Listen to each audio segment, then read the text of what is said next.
These are all of the brand new work in progress balance changes that will be coming to Clash Royale at the start of the January season. Starting off with the Archer Queen, she is going to be receiving a Cloaking Cape cooldown nerf, so her ability will take 17 seconds instead of 15 seconds to go off. This basically means that in certain circumstances, the Queen's not going to get two abilities really reliably, so that helps against facing the Archer Queen. Next up is the Cannon card. It's getting a shield HP nerf from 892 to 824, 8% HP, and it's getting a bug fix to its normal health. It's getting like 4 health. I don't know what that's all about, but the shield on the cannon card will take a little bit less damage to actually kill, which is going to be very convenient because, dude, the amount of times this thing crosses the bridge at 1 HP, I swear to God. Next up is the Fisherman. He's getting a slowdown duration nerf, so when he pulls somebody with this hook, it's going to slow them down for 1.5 seconds instead of 2.5 seconds, so it's a 40% decrease. The card will still be pretty viable, but a lot of people, pro players, have been complaining about the Fisherman, so he's getting a pretty significant nerf. The Goblinstein. Yes, ladies and gentlemen, it is getting a 20% HP nerf, which will make it die to poison, as well as other spell combinations like Fireball Zap. This is a much needed nerf. I don't think it will kill the card, but it should definitely increase the ways to kill it, making it less viable in the meta, so I'm excited, man. Next up, we've got the Ram Rider, once again getting a HP nerf. It's only a 4% health nerf, but the amount of times that the Ram Rider reaches the tower 1% health is just infuriating, and this should help deal with it without killing the card, because it's just a little tiny, like, what is this, 71 HP nerf at level 11, so it's not too bad at all, but it should definitely erase the 1 HP connections. Next up, we have the Bomber, which has already received its nerf because it like snuck through on the update. The attack can't damage one enemy twice, so it won't hit the tower twice, it won't hit a unit twice. This is pretty simple. The Bomber is still very viable, but it won't get cheesy interactions and just completely win you the game anymore. You'll have to be a little more like careful with your placements. Evo Goblin Barrel, man, we're 7 for 7 on balances so far. The decoy barrel will look different for about 1 second after the deploy, so you have a little tiny bit of time to look and figure out which lane is the fake goblins and play your defense accordingly. Much needed nerf, and the card still remains pretty strong and viable. The Evolved Ice Spirit getting a Ice Blast count rework. It's going from 3 stuns or freezes to 2, and it will get a 50% damage increase on each blast. So each time it like pops, it will do extra damage, but it will only pop twice. So it's called a rework. It's pretty much a nerf, and the card remains really strong in pretty much every cycle deck, but it will be way less polarizing. Next up, we have the Evolved P.E.K.K.A, which is getting a nerf or slash rework. It will heal based on the HP of its units that it's killing. So if it kills a skeleton or something between 0 to 1000 HP, it will heal 50% less than what it does right now.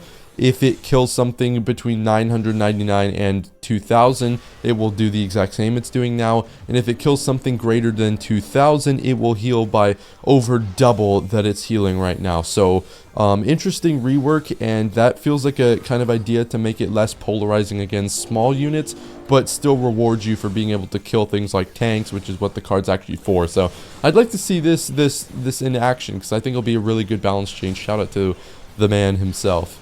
Next up, we have another buff slash nerf slash rework. The damage of the recruits is going up by 5. I don't really know what that's all about, but okay.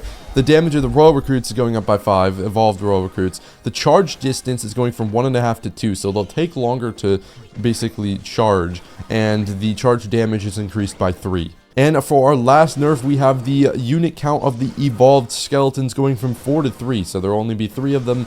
Nothing happens to the ability itself or the cap of them. And this is interesting because it will be harder to split lane push, and it will be harder to play them directly on top of things like recruits. So I'm interested to see how this works. It should just be harder to play the Evo skeletons. You'll still get the same value as long as you're placing them correctly. You can't just mindlessly throw them down and get crazy value anymore. And now for our buffs, we have the Baby Dragon getting a 25% splash radius buff, which should help it deal with things like bats, things like hordes, I'm not sure what other interactions it changes, maybe things like recruits, but the baby dragon's kind of not viable in the meta. Part of that's due to, like, why would I not use just the queen or the goblin stein or the ice wizard for my support troop when, you know, why would I use the baby dragon? But hopefully this helps people use the baby dragon a little bit more combined with the queen and the goblin stein nerfs. The witch is also receiving the buff to its splash radius. It's going from 1 tile to 1.5 tiles, so 50% witch buff. Now I still think the witch is going to be garbage. It's received like 15 balance changes and it hasn't budged at all, but this should help it a little bit for you witch users who refuse to move on and use something else. So we've got the Dark Prince. Charge distance is going from 3.5 tiles to 3 tiles, so it will be a little bit easier to charge with the Dark Prince, which I've been asking him to do for a while now. I think it's it won't be as fast as the Prince, I don't think, or the Ram Rider, but it will be faster than it is right now, about half a tile faster, so should be a little bit more viable. I like the Dark Prince. I feel like he's a little bit you know, worse than the Valkyrie and the Knight, so there's not really a big reason to use him, but hopefully this helps him see more viability. So the E-Giant is really interesting. It has a sight clip. I don't know really what this is, but basically they're changing it to make it so the E-Giant doesn't get attracted to buildings that are like 15 metric cubic centimeters away from it. So if it's like halfway across the arena, it won't chase that tombstone or that cage or that cannon. It should behave like a regular giant or something now. So that's really nice. I think it makes the E-Giant a lot more viable. Next up, we've got the Goblin Demolisher. It's going from a lifetime of 7 to 8 seconds. So after you dip it below 50% HP, it's going to take 8 seconds to go off instead of 7. Not really sure if this will make the card viable again, but hey, it's a nice buff.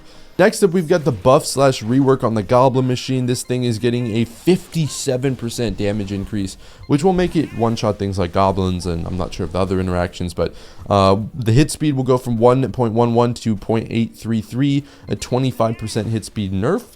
Which I think balances out with the, you know, damage buff. And then it's got a hit time 0.9 to 1.2. It says it's a DPS increase of 17%. I don't know what this means. If anybody knows what this means, let me know. But it's getting a 70% DPS increase, so Mighty Miner is getting a time to increase damage buff. So basically what this will do is make it work just like the Inferno Tower and Inferno Dragon in how it progresses through the stages. It'll do it every 2 seconds instead of every 2.25 seconds. So Mighty Miner should be a little bit more viable again. The damage on the mini pack is also getting a buff by 5%, 720 to 754. It should now consistently one-shot wizards. It used to do that and then the wizard got buffed. Now it will do more damage to kill the wizard, and it's a nice little buff from the mini pack. Next, we've got the barrage damage on the evolved cannon going from 320 to 353, a 10% damage buff. Cannon's kind of meh right now, so they're experimenting with buffing the damage to see how it will do. The wallbreaker death damage is increasing by 50%. This does not affect the towers. This is only for troops and buildings, and I think this is nice because I believe this includes like the kamikaze like spell wallbreaker usage where you just drop it on something and it blows up before going into its second stage. I think this should be interesting, so hopefully that makes the wallbreakers a little bit better. Next, we've got a Dagger Duchess buff. It's going from 8 to 9 daggers, and projectile speed is going up by 67%. So the Dagger Duchess is officially back in the meta. I don't think that's a good thing. I hate the Dagger Duchess, and this is a ridiculously good buff. I'm not quite sure why they did it. Dagger Duchess was kind of bad, but there was a reason it was nerfed, so I'm a little scared of that. And finally, we've got a rework for the Lumberjack. It's going from a 6-second rage duration to a 5.5-second rage duration, and the damage is going from 242 to 255, so a 5% HP nerf and an 8% rage duration nerf. Not really sure what that's all about. Like I said, they said it's to keep consistency with the normal rage, but I don't know, man. I don't use the Lumberjack anyways. So what do you think about all the new nerfs and buffs coming to the game in January? Do you think they missed something? Do you think they should change something? Let me know down in the comments below, and I hope you have a great rest of your day.